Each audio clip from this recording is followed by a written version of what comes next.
All right. Hi, everyone. Hope you are well this evening. This is 2 nights in a row for many of you. Can you give me a sound check? Can you hear me? Thumbs up or? Yes. Okay, cool. Okay, good. And I've got record on, so I think we're good to go. I have my door shut. I don't know if any of you saw this last night, but my giant lab puppy literally tackled me off the chair last night. So hopefully no mishaps tonight. So it's a good thing I was muted because it wasn't pretty. Sorry. I am so sorry. I have to start with a huge apology. I totally forgot to send the link out. Like I set it up and then forgot. So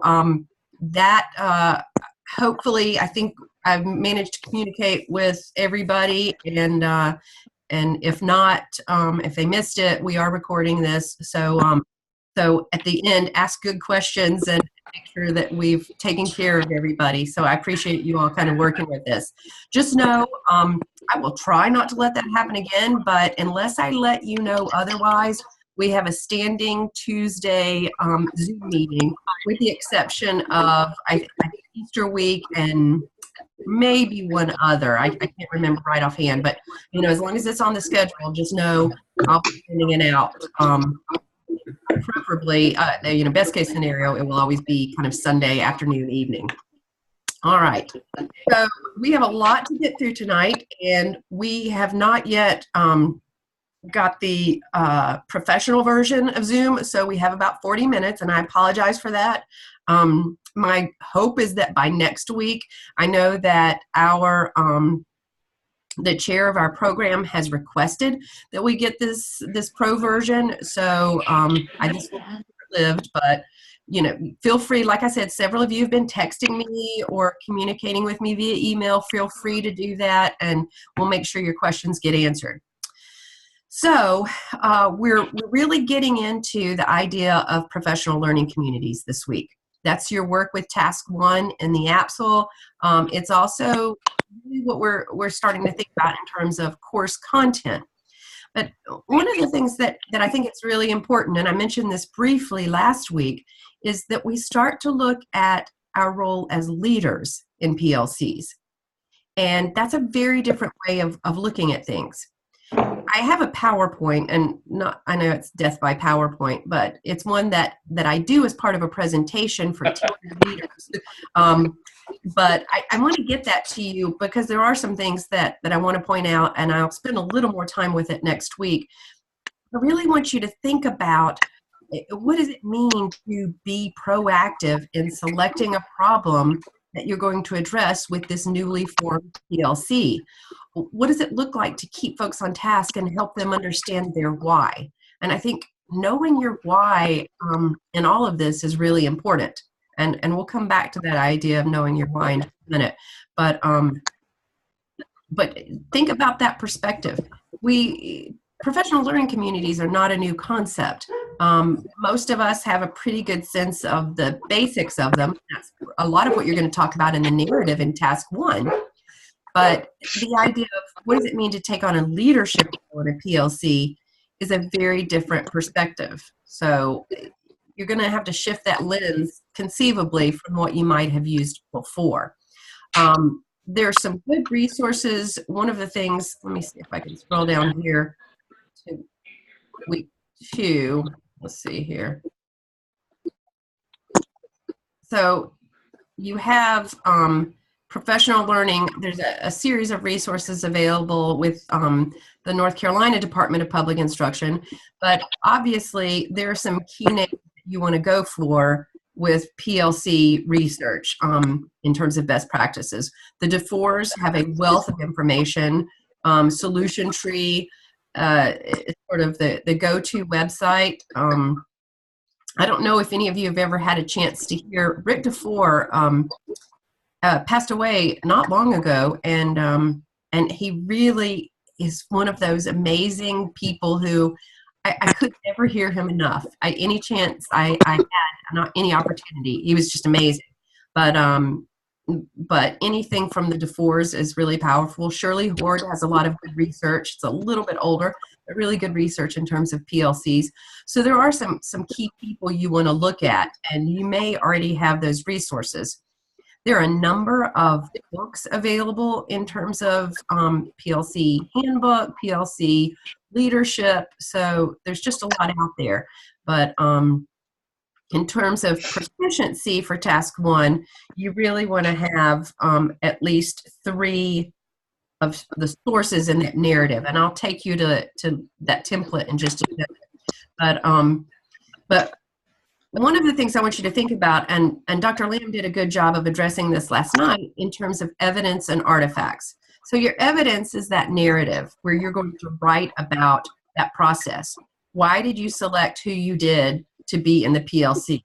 And whether it, like, if it's really because they're the people who you like are close with and they are the sad people who agreed to do it, don't tell that. Like, you've got to come up with a clear explanation for why you selected them that's legitimate. So, be thinking about that.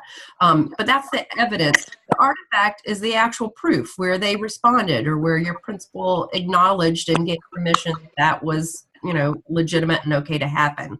So think again about, and I know Dr. Lamb addressed this last night, but the evidence and artifact, and each of your tasks and each of your artifacts, that's going to come in this case, instructionally, in terms of the APSL. So let's look, since I'm starting with this idea of looking at task 1. If we go down and so you certainly do this on you've got mels601 templates, and then I'm actually going to go ahead and click on where I've opened it here, but there. So you can see here, and someone had asked this earlier, but enable editing, save this template, and then make this your own. It used to be that we really expected everybody to come up with something different, and then we realized, if what we really want is for you to think about leading a PLC in terms of identifying a data-based problem in school, and then working through the point to where you have an action plan and reflecting on how did this process go and where did we get to in terms of solving or supporting this issue. The template is okay. This is good because I want you concentrating on the meat of this and not the structure so much. So what you have is the highlighted areas where you add your text, and then red is a reminder. So it's pretty clear. Just be careful, and this is where your peer reviewers are really going to be nice to you. But you'll put your school profile in, and that will be unique for each of you. You've got the description. So your research here, and this is the narrative. So don't just kind of stick something in there. I mean, really think about, what does this look like? If you haven't done something like this in a while, go talk to a junior English teacher or an AP English teacher. Not even that. Just go talk to a junior English teacher of any standard level or whatever, and they can give you some ideas of what this can look like. But it's that basic research focusing on, and obviously one of them should be a RIC to 4, but going back to that background. Why does it matter? Why do we do them? Now, it says it should be written in APA format.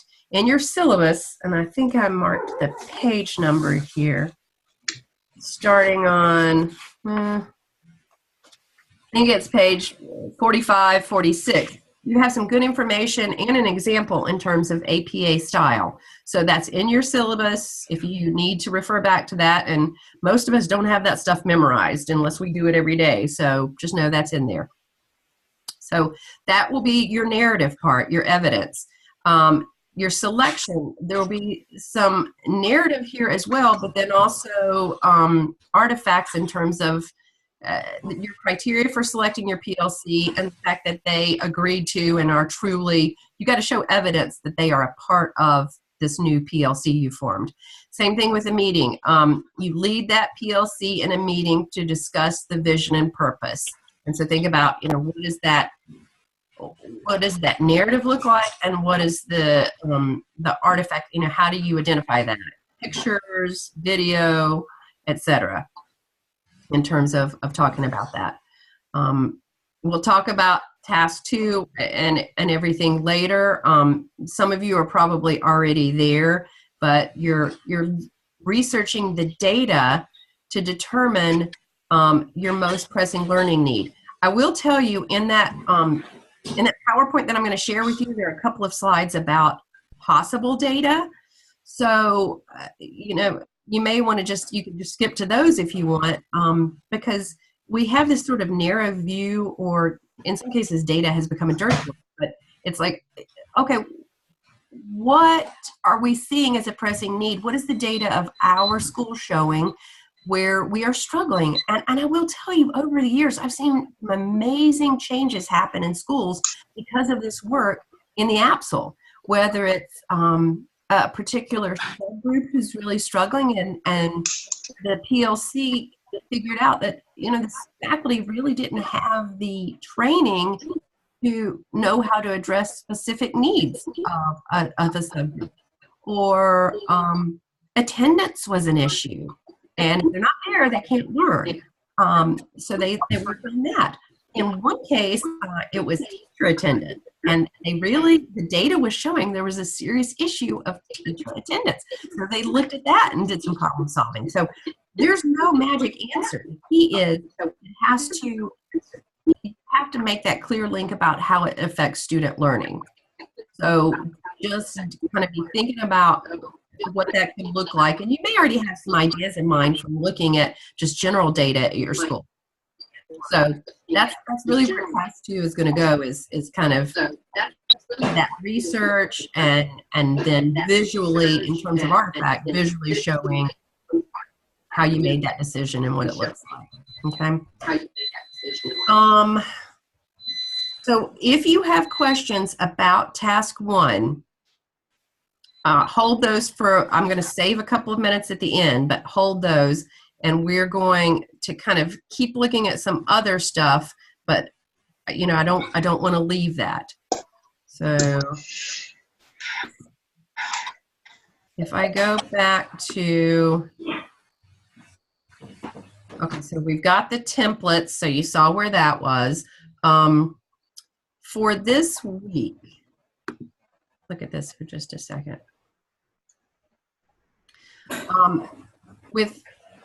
With your UBIN text, and I know some of you are still waiting, and hopefully those are going to arrive soon.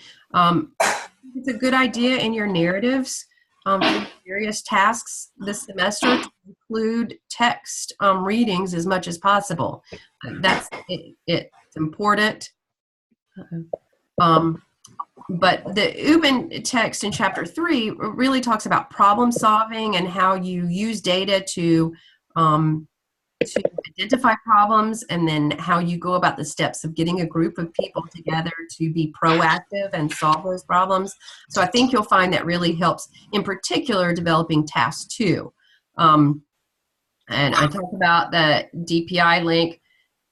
We're going to switch gears here for just a moment and talk about peer reviewing, because this needs to happen pretty soon, and in some cases before your peer review. You need to start peer reviewing well before your peer reviews are actually due in Blackboard. So you have a good article here in terms of the importance of peer reviewing, what it means, why we do it, etc. You've got your peer review templates over here on the drop-down menu. You also have a sample in your syllabus. You have a sample peer review. And I would really take a minute to read that before you start digging in. The cool thing about the peer review, as you're developing task 1, for example, I would read through that sample peer review. I would read through just the peer review template, because if you know that's what somebody's looking for, in some ways that's sort of a checklist of, have I included those things? So I would use the peer review template as a checklist. But so you have your Zoom groups. Your Zoom teams are under this tab, and I think you've been emailed as well. Can somebody give me a thumbs up if you got an email? Okay. So if you didn't, I'm going to click on here under Zoom Teams. And these are your Zoom teams. Now, I think these are going to work out great. I've already seen just incredible activity and fidelity to the program, professionalism. I really feel like you're all in a good place. But I'm hoping for a lot of presence among your team members in the next couple of weeks so that you really establish, this is in lieu of small groups in the classroom, and you know how important and valuable that is. This is essentially the same thing. It's really, it can be powerful. Some of my favorite moment as an online instructor, because I love the face-to-face, but for me, the part that feeds me is watching these Zoom team meetings and seeing how you develop that relationship and interact with each other and build on each other's thoughts and offer each other ideas. I've seen all kinds of things happen as a result of these relationships that have developed. In many cases, you will end up staying. It doesn't have to be this way, but often you'll end up choosing to stay with this same Zoom group team for all 3 semesters. So I hope that goes well. If it gets to the point where there's a huge problem, I need to know sooner rather than later. Like the night before grades are due, I don't need to know that you've got 2 people who are not participating. Now, I'll be very active each week, and so that shouldn't be an issue, but you need to do 2 peer reviews for each task. So you either have, 4 or 5 group members. That means there's not a lot of room for somebody to drop the ball. I mean, this is a responsibility. To me, this is your number 1 responsibility in the class, is to make sure that you are taking care of your team members. You get those Zoom, like those peer reviews done, that's like number 1 priority, because that's about other people's work. So I can't encourage that strongly enough, that you take care of each other and be supportive there. Now, for task 1, I think it's okay for me to click on this. And, my view is a little bit different from yours. But so for week 2, task 1, you'll put your draft in there. And then, so they'll be in there with your name. Make sure you identify it clearly with your name. And then you'll know from your Zoom team who you select, your 2 people you select to peer review, okay? I cannot encourage you enough to get together. In fact, I should have probably made this an assignment. I need one of you in each of these groups to sort of take charge of getting a Zoom meeting going with your group before you're talking about task 1, just to kind of get to know each other. All right, just to make sure that you know how to operate Zoom and that you have some protocols in place. That's going to be really important, and I'm counting on you to sort of take care of that. So select that Zoom master and get to know each other first. I think that will help a little bit. So I'm going to ask you to. I'm really strongly encouraging you to do that. Okay? So you'll post it in discussion board, your teams, unless you hear otherwise. So again, if you have any questions there, hold those for just a minute, and let me go back to week 2. Your philosophy of educational leadership. I love reading these.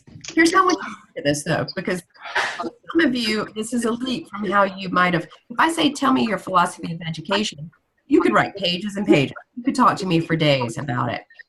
But this is a little bit, potentially a different lens from what you've used before. You are talking about educational leadership and your philosophy. You've probably had some positive examples and some negative examples over the years. But really think about, what does educational leadership mean to me? And I've had students over the years, as they've developed this philosophy, they've used it as part of the interview and their portfolio process. So this is a good chance for you to start thinking, you know, if somebody asked me in an interview for an assistant principal job next week, how would I describe my philosophy of educational leadership? So it's a good self-reflection opportunity, and I look forward to reading those, and think that will be a good situation, and a good experience for you. And I encourage you to keep that as part of your portfolio. Dispositions and competencies for your APSL. On page 8 of your syllabus, there are a list of competencies that are part of 601. And then right below, you've got digital learning competencies, and then there's a table, performance outcomes and alignment to task. So, for instance, you'll promote the success of all students by facilitating a collaborative learning community, etc. And that's part of task 1. So pay attention to the competencies and really use that language as much as you can within your narrative or within the artifact part of each task. So those are going to be a big part of what you're thinking about. I know Dr. Pickard will be talking about that competency folio, and you heard a little bit about it last night. You got a sense of what that's going to look like. But the more you can be mindful as you go about creating those examples, and again, many of the examples for your competencies will come from your artifact work. Okay. Let's see. I talked about in chapter 3. Your library tab. Okay, it's pretty amazing what's available. When you click on your library tab, and you'll need to use your regular username and password to log in, you have access to an incredible amount of information. So there are some tutorials on there as well about how best to use the resources of the library. And I need to find, I've got a couple, let's see, I want to say, let's look at orientation videos. I should have checked this because I can't remember exactly where I put it.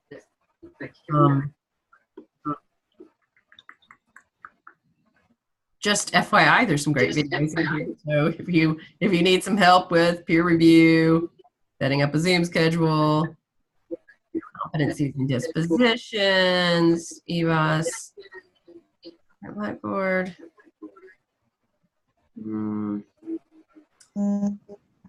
Okay, I will show you this one, and I can't remember if I showed you this before or not, but if you want your Gardner Web email to go to Preferred email, that's directions. I think I talked about that last time.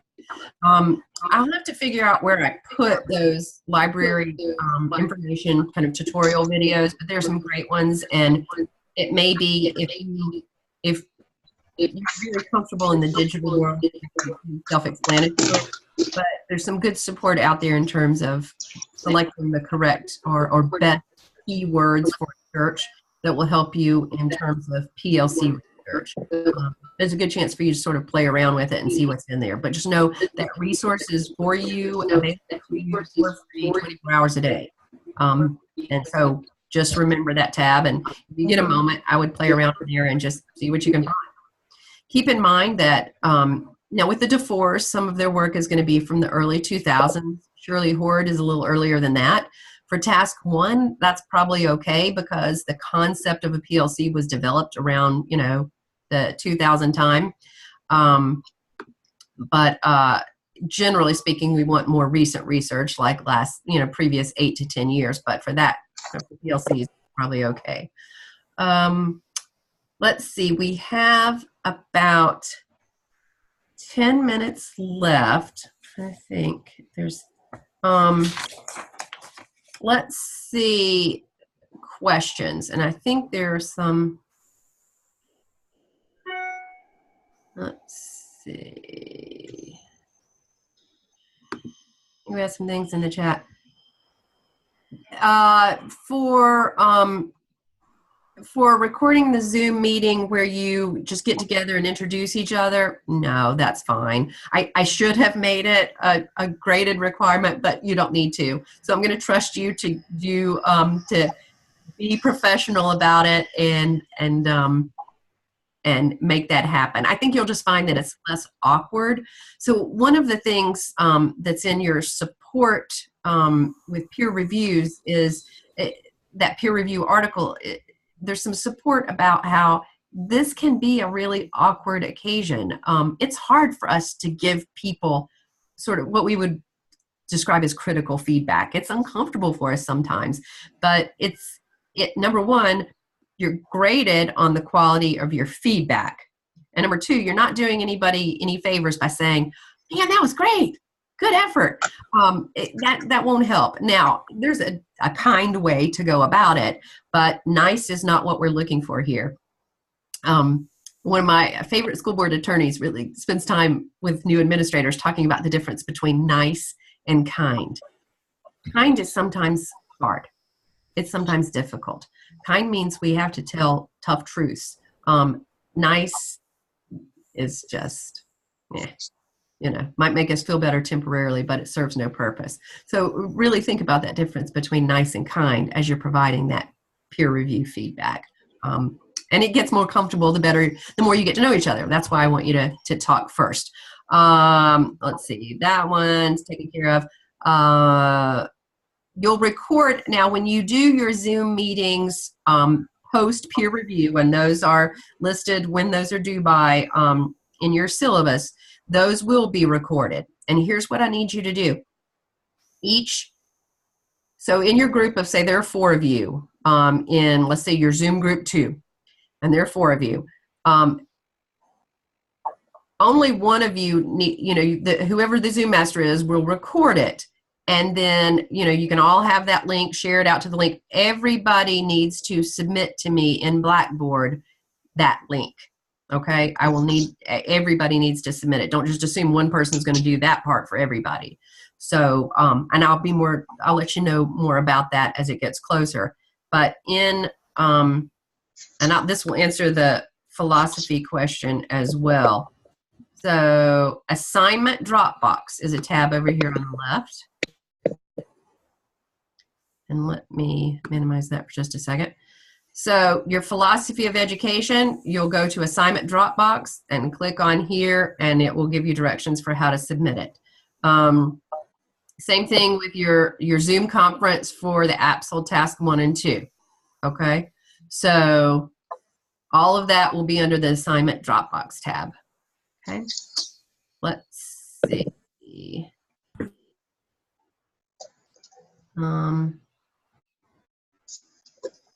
What?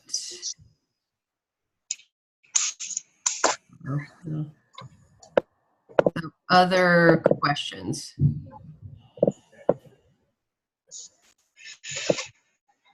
Where did I send that to?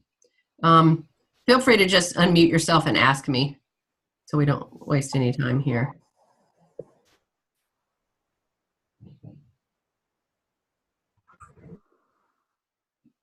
Questions? You good?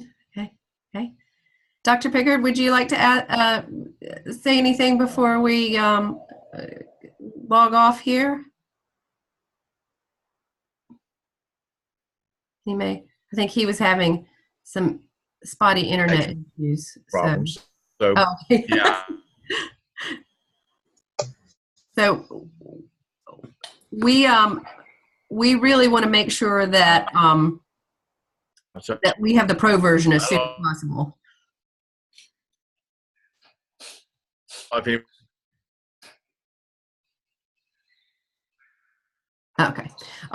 So if you have questions for Dr. Pickard or myself, we are available. We'll get back to you as soon as we can. Again, the more you don't wait till the last minute, the easier it is for us to get back with you. But we're excited about really kind of getting rolling. These first couple of weeks, you're just sort of getting familiar. And I know, again, as I told you last week, this is probably feeling a little overwhelming right now. The key is slow and steady. The more you can just keep up and not get behind, and just focus on that week. Don't really think about big picture, because for some of us, the anxiety could just overwhelm you. But it's 6 hours. It's 6 hours of coursework this semester, so it does feel like a lot. I bet. It does for me too.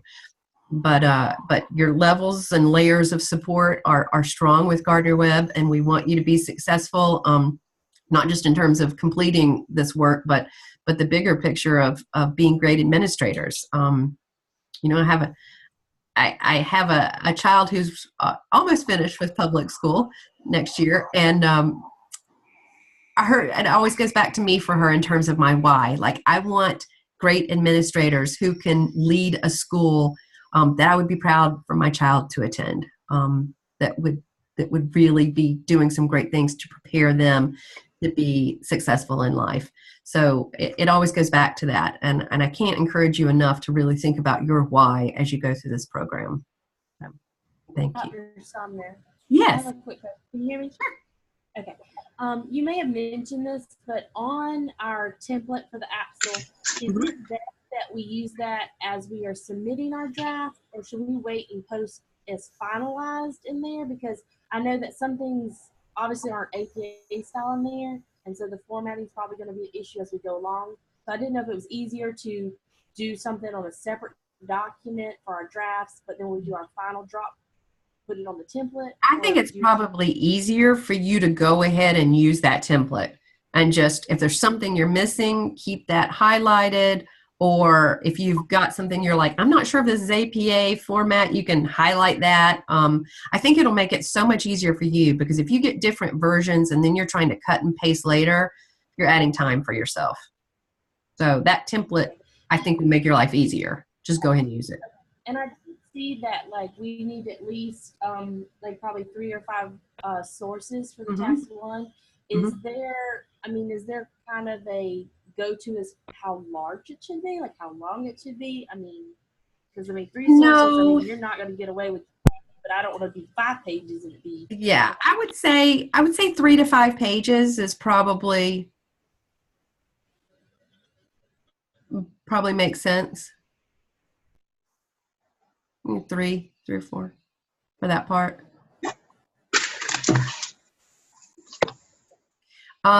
Yes, the Zoom conference link for task 1 and 2 that's for your team Zoom conference. So once you've done your peer reviews and then give them, and so you want to do that pretty quickly, because you'll use that peer review feedback to do your revision before you get it to me. So for instance, with task 1, so get those peer reviews going as soon as possible, as soon as you see people in your team putting task 1 in task stream. And then during that week, let's see, Zoom is due for task 1 and 2 is due February 11th. So by that point, yeah, you'll have completed that Zoom conference for task 1 and 2 with your Zoom team. Other questions? Right.